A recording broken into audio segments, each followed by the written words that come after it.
అందరికీ నమస్కారం. శ్రీ మాత్రే నమః. ఓం నమ శివాయ. ఓం శ్రీ సాయిరామ్. ఈరోజు ఈ వీడియోలో కన్యా రాశి వారి యొక్క జాతకం గురించి తెలుసుకుందాం. వీరి జీవితానికి సంబంధించినటువంటి ప్రధానమైన అంశాలు ఏంటి, అలాగే 2025 సంవత్సరం మార్చి 12వ తేదీ బుధవారం యొక్క దినఫలాలు కన్యా రాశి వారికి ఏ విధంగా ఉంటాయి, సాయంత్రం 4 గంటల తర్వాత మీ యొక్క జీవితంలో జరగబోయే సంఘటనలు ఇవే. ఎటువంటి సంఘటనలు ఈరోజు దినఫలాల ప్రకారం జరగబోతున్నాయి, అలాగే కన్యా రాశి వారి ప్రతికూలతలను అనుకూలంగా మార్చుకోవడానికి చేయవలసినటువంటి దేవతారాధన పరిహారాలు కానీ ఏంటి, ఈ పూర్తి వివరాలన్నీ కూడా ఈరోజు ఈ వీడియోలో వివరంగా తెలుసుకుందాం. వీడియోలోకి వెళ్ళే ముందు మా చిన్న రిక్వెస్ట్ ఏంటంటే, ఇది వరకు మా ఛానల్ని మీరు సబ్స్క్రైబ్ చేసుకున్నట్లయితే సబ్స్క్రైబ్ చేసుకోండి. అలాగే పక్కనే ఉన్న గంట సింబల్ మీద ఆల్ అప్డేట్స్ని క్లిక్ చేయండి. అప్పుడే మేము అప్లోడ్ చేసే ప్రతి వీడియోకి మీకు నోటిఫికేషన్ అనేది వస్తుంది. ఇక వివరాల్లోకి వెళ్తే కనుక, కన్యా రాశి అనేది రాశి చక్రంలో 6వ రాశి. ఉత్తర 2-3 పాదాలు, హస్త 1, 2, 3, 4 పాదాలు, చిత్త 1, 2 పాదాల్లో జన్మించిన వ్యక్తులు కన్యా రాశి కిందికి వస్తారు. ఈ రాశి అధిపతి బుధుడు. ముందుగా వీరి యొక్క వ్యక్తిత్వాన్ని మనం చూస్తే కనుక, కన్యా రాశి వారు చాలా సిస్టమేటిక్గా ఉంటారు. అలాగే రహస్య స్వభావాలు కూడా మనసులో ఉన్నది బయటకు చెప్పడం వీరికి అస్సలు నచ్చదు. క్రమశిక్షణకు మారు పేరని చెప్పుకోవాలి. ముఖ్యంగా వీరి యొక్క జాతకం ప్రకారం ఒడిదొడుకులు వీరి యొక్క జీవితంలో ఎక్కువ అని చెప్పుకోవాలి. అయినప్పటికీ వారిని అధిగమించి ముందుకు సాగుతూ ఉంటారు. ముఖ్యంగా 2025 సంవత్సరం మార్చి 12వ తేదీ బుధవారం యొక్క దినఫలాల ప్రకారం కన్యా రాశి వారికి చూస్తే కనుక, సాయంత్రం 4 గంటల తర్వాత ఊహించని విధానంగా మీకు చాలా కాలం నుండి కలుసుకోవాలనుకుంటున్నటువంటి ఒక వ్యక్తిని కలుసుకునే అవకాశం అయితే మీకు రాబోతుంది. అనుకోకుండా వారు మీకు తారసపడడం కానీ, లేకపోతే వారితో మీరు తెలిసే ఒక పరిస్థితి రావడం జరుగుతుంది. ఏదైనా ఒక అవసరం నిమిత్తం వారు మీ దగ్గరికి రావడం జరుగుతుంది. ఈ విధంగా ఊహించని విధానంగా వారు మీరు కలుసుకోబోతున్నారు. చిన్ననాటి మిత్రులను కలుసుకునే అవకాశాలు కూడా ఈరోజు దినఫలాల ప్రకారం మీకు కనిపిస్తున్నాయి. అలాగే బయటకు వెళ్ళే వ్యక్తులు నూతన వ్యక్తులతో పరిచయాన్ని ఏర్పరచుకునే అవకాశాలు కూడా కనిపిస్తున్నాయి. రాజకీయ నాయకులుగా ఉంటారు. పై స్థాయిలో ఉన్నవారు రాజకీయ నేతలు కలుసుకునే అవకాశాలు కూడా ఈరోజు దినఫలాల ప్రకారం మీకు కనిపిస్తున్నాయి. వ్యాపారస్తులకి మీ వ్యాపార భాగస్వాములతో కొంత గొడవ జరిగే అవకాశం కూడా ఉంది. కాబట్టి ఈ అంశంలో మాత్రం తగిన జాగ్రత్త మీకు చాలా అవసరమని చెప్పుకోవాలి. అలాగే కన్యా రాశి వారి యొక్క జాతకం ప్రకారం ఈరోజు దినఫలాల ప్రకారం సాయంత్రం 4 గంటల తర్వాత చాలా కాలంగా విభేదాల కారణంగా దూరంగా ఉంటున్నటువంటి మీ కుటుంబ సభ్యులతో మాట్లాడే అవకాశాలు కనిపిస్తున్నాయి. అది మీ యొక్క లైఫ్ పార్ట్నర్ కానివ్వండి, లేదా మీ తోబుట్టువులు, తల్లిదండ్రులు, సంతానం, ఇలా ఎవరైనా అయి ఉండవచ్చు. మీ కుటుంబ సభ్యులతో గత కొంతకాలంగా గొడవలు జరిగే మాట్లాడటం లేదు, అటువంటి వ్యక్తులతో మీరు మాట్లాడే అవకాశాలు కనిపిస్తున్నాయి. అలాగే ఈరోజు దినఫలాల ప్రకారం మీ యొక్క జీవితంలో మీరు ఊహించని విధానంగా కొన్ని మార్పులు కూడా చోటు చేసుకోబోతున్నాయని చెప్పుకోవాలి. ముఖ్యంగా ఇరుగు పొరుగు కుటుంబ సభ్యుల్లో ఒకరు, అంటే చాలా కాలం నుండి ఇరుగు పొరుగు కుటుంబాలలో ఉంటున్నారు, కానీ వారితో మీకు పరిచయం లేదు. అనుకోకుండా వారు మీ దగ్గరికి వచ్చి మీతో పరిచయాన్ని అయితే పెంచుకోబోతున్నారు. మీతో మాట్లాడతారు. కొన్ని విషయాల్లో వారు మాట్లాడినటువంటి విషయాలు మీ జీవితానికి పాఠం నేర్పించే విధానంగా ఉండబోతుందని చెప్పుకోవాలి. ఈ విధంగా ఊహించని కొన్ని సంఘటనలు జరుగుతాయి. వృత్తిరీత్యా కావచ్చు, వ్యాపార రీత్యా కావచ్చు, విశ్రమమైన ఫలితాలను మీరు చూడబోతున్నారని చెప్పుకోవాలి. ఉద్యోగార్థుల కోరిక నెరవేరుతుంది. చక్కటి పోగొనే అవకాశం రాబోతుంది. అయితే చాలా కాలంగా ఎవరైతే అప్పుల ఊబిలో చిక్కుకొని ఉన్నారో వాటిని తీర్చడానికి మీరు సిద్ధవర్థం అవుతున్నట్లయితే ఈరోజు వాటిని తీర్చే అవకాశం కూడా మీకు దొరకబోతుంది. దానికి సంబంధించి మీరు ప్రయత్నాలు అయితే ఈ రోజు నుండి మొదలు పెట్టబోతున్నారని చెప్పుకోవాలి.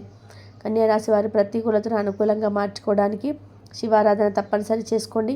హనుమాన్ చాలీస పఠించండి. శుభతిథి ఉన్న మంగళవారం హనుమంతుడికి పొడవాటి వస్త్రాన్ని సమర్పించండి. అలాగే మీ శక్తి మేరకు దాన ధర్మాలు చేయండి. అపారమైన పుణ్యఫలాన్ని మీరు ఖచ్చితంగా పొందుకుంటారు. కాబట్టి అదృష్టం చేసుకున్నారు కన్యా రాశి వారు. చాలా బాగుంది. ఈరోజు పట్టిందల్లా బంగారమైన అన్నట్టుగా ఉంటుంది. ఖచ్చితంగా చెప్పాలంటే ఇప్పుడున్న గడ్డు కాలంలో ఇలాంటి ఒక రోజు రావడం అనేది నిజంగా మీ అదృష్టమే అవుతుంది. ఇలాంటి మంచి రోజు మళ్ళీ మళ్ళీ రాదు. కాబట్టి ఈ సమయాన్ని తప్పకుండా సద్వినియోగం చేసుకోండి.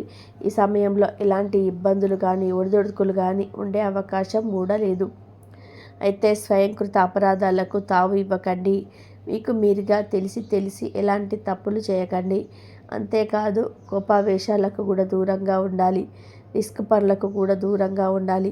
ఒకవేళ చాలా ముఖ్యమైన పనులు ఏమైనా ఉంటే జాగ్రత్తగా మీరే దగ్గరుండి చేసుకోండి. అప్పుడు ఎలాంటి నష్టము ఉండదు. మీ రోజు కన్యా రాశి వారు అంతా నాకే తెలుసు అన్న అహంకారాన్ని కలిగి ఉండే ఛాన్స్ ఉంది కాబట్టి ఈ విషయంలో కాస్త జాగ్రత్తగా ఉండండి. అనారోగ్య సమస్యలు, ఇబ్బందులు చోటు చేసుకోవచ్చు. చిన్న చిన్న అనారోగ్య సమస్యలే అయినప్పటికీ మిమ్మల్ని బాగా చికాకు పెడతాయి, నశపెడతాయి. అయితే వృత్తి, ఉద్యోగ మరియు వ్యాపార పరంగా మాత్రం చాలా బాగుంటుంది. ఎక్కడా కూడా లోటుపాట్లు కలిగే అవకాశమే లేదు.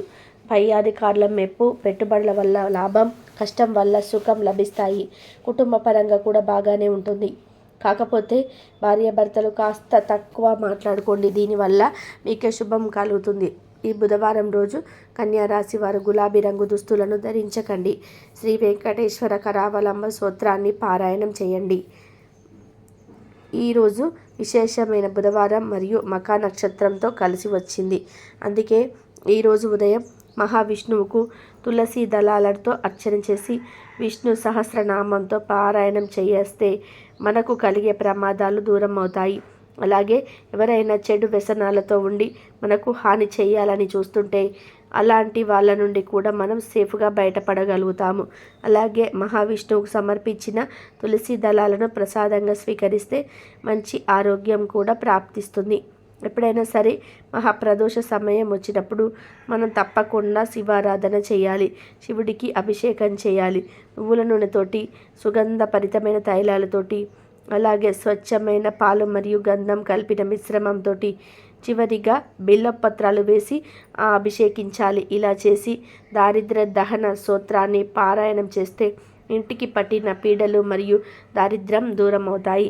అలాగే ఇంట్లో మంగళ కార్యాలు, శుభకార్యాలు విజయవంతం జరుగుతాయి. అదేవిధంగా ప్రతిరోజు శివారాధన వెళ్ళి మహామృత్యుంజయ మంత్రాన్ని జపిస్తే అనారోగ్యం దూరమై ఆరోగ్య వృద్ధి కలుగుతుంది. నమ్మకంతో ఆచరించి చూడండి, తప్పకుండా శుభం కలుగుతుంది.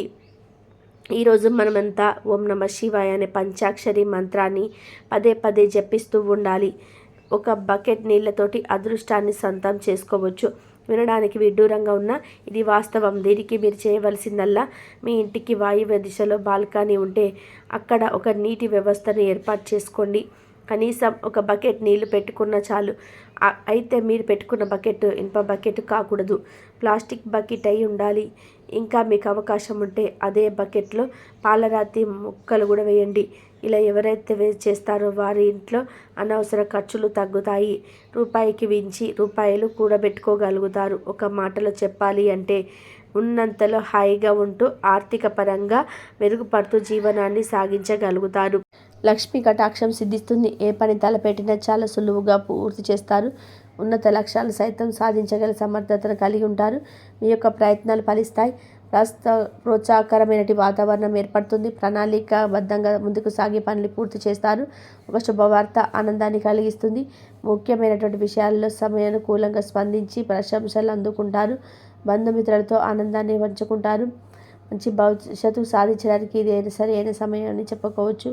ఏ సమయాన్ని అభివృద్ధి కోసం వినియోగిస్తారు. మనశుద్ధి చేసే పనులు విజయాన్ని అందిస్తాయి. ఆర్థికంగా అనుకూల కాలం అని చెప్పుకోవచ్చు. బంధువులతో ప్రేమగా వ్యవహరిస్తారు. శుభ సమయం అని చెప్పుకోవచ్చు. ప్రారంభించిన పనులు శీఘ్ర విజయం ఏర్పడుతుంది. ఉద్యోగంలో బాగా రాణిస్తారు. పట్టుదలతో పనిచేస్తారు. కార్యసిద్ధి ఏర్పడుతుంది. ఒక శుభవార్త వింటారు.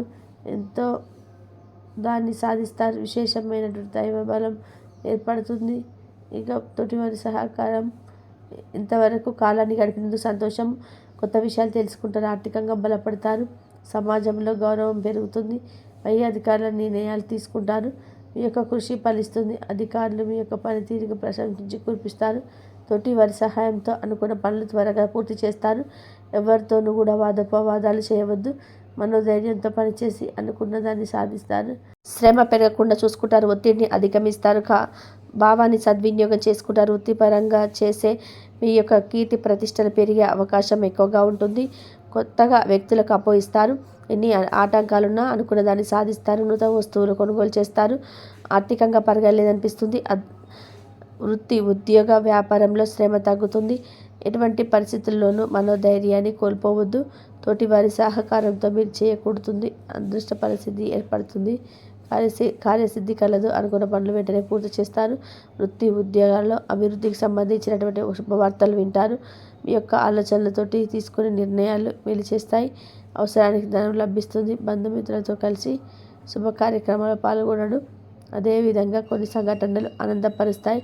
వ్యాపారంలో ఒత్తిడి లేకుండా చూసుకుంటారు. దూరదృష్టితో ఉన్న ప్రణాళికను సిద్ధం చేస్తారు. ఒకే ఒక అంశాలు పెద్దలను సంప్రదిస్తారు. కొంత అనుకూలంతో పనిచేసి అనుకున్న దాన్ని సాధిస్తారు. మీ యొక్క ప్రతిభా పనితీరుకు అధికారులు లేదా పెద్దల ప్రశంసలు లభిస్తాయి. వ్యాపారి అభివృద్ధి రంగాల్లో అభివృద్ధిని సాధిస్తారు. శుభవార్తలు వింటారు. ప్రారంభించినటువంటి పనిలో ఆర్థిక అభివృద్ధి, కుటుంబంలో అభిప్రాయ భేదాలు తొలగడం, అనారోగ్య సమస్యలు తొలగడం. అదేవిధంగా మీకు ప్రయత్నాలు ఫలిస్తాయి. ఇతరుల వ్యవహారాల్లో జోక్యం చేసుకోకపోవడం చాలా మంచిది. వ్యాపారంలో లాభదాయకమైనటువంటి ఫలితాలు సిద్ధిస్తాయి. వ్యాపారాన్ని విస్తరిస్తారు. కీర్తిని గడిస్తారు. స్థిరమైనటువంటి ఆలోచనలు మంచి ఫలితాన్ని ఏర్పరుస్తాయి. ఆశించినటువంటి ఫలితాలకంగా వేరే ఫలితాలను అందుకుంటారు. మీ యొక్క రంగాలలో వీరే పై చేయిగా నడుస్తుంది. దైవబలం అనుకూలిస్తుంది.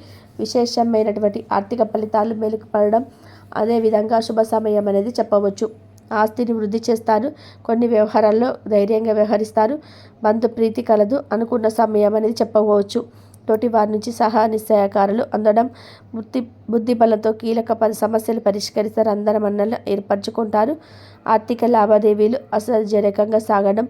నూతన వ్యాపారాలు ప్రారంభిస్తారు. చేపట్టిన పనులను కాలంలో పూర్తి చేస్తారు. దీర్ఘకాలిక అనారోగ్య సమస్యల నుంచి ఉపశమనం లభిస్తుంది. ఇంతవరకు చూసినందుకు ధన్యవాదాలు.